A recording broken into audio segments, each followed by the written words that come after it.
This is a suicide prevention project that's unique because it's run by a lived experience organisation. This means that everyone involved in this project has their own lived experience of crisis, distress and suicide. We know that there's a lot of unharnessed lived experience expertise out there, and we believe that the best people to learn from about suicide is people who've lived it themselves. I have survived my own suicide attempts and I've been bereaved by the suicide of loved ones.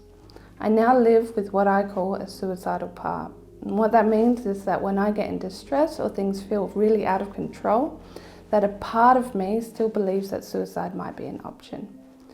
But over time, I've learned lots of strategies that help me to make sure this part doesn't become too loud. One of them is camping and going out in nature. And in fact, my partner and I now have a deal that if this suicidal part becomes really loud, instead of taking me to hospital, she'll take me camping for a week. And that's how we deal with it.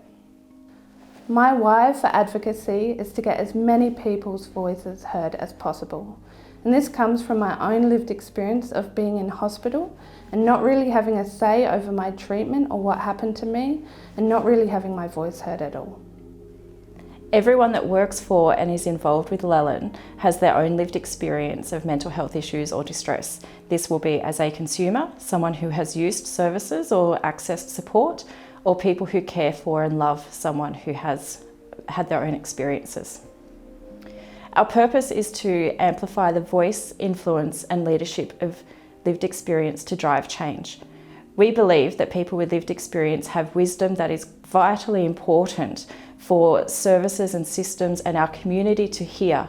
We have rich and deep understanding about what it's like to live through these issues and to try and get help. It's not always easy, and LfLE is here to support those people to have a voice and be heard.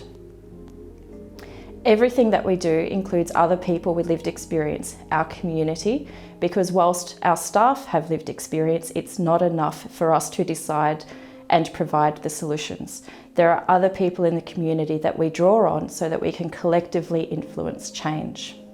This project is no different, and there are other people that we've invited to help us do this important work. For this project, our project worker has lived experience and is supported by a project advisory group who we recruited to be guiding and advising us in this process. We know that things in ED aren't working. We know that people now are being told to ask, "Are you okay?"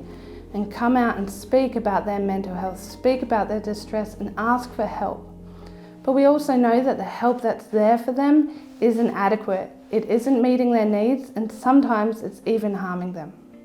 We want to know about what helped, what harmed and what could be done better when it comes to suicide prevention in South Australia. We are going to take this knowledge, this shared collection of voices, to people in positions of power who can make real change to the mental health system here in SA. What we are doing for this project is hearing from people with lived experience of suicide in two ways. The first is a video where we're asking people about their story and to reflect on parts that could be used for our advocacy in the future. The second is a survey. The thing I love about the survey is that it means we can have many more people share their story and expand on those points for advocacy. Helen Keller once said, "Alone we can do so little, but together we can do so much." Human beings are unique and everyone's story is different. That's why not one person can make the big decisions about how we do mental health here in SA. We need to come together as a collective and be more powerful together than we could be alone. So we want you to bring forward your story, your lived experience expertise to help shape this project and form the decisions that we help our leaders make in terms of mental health advocacy and suicide prevention here in SA.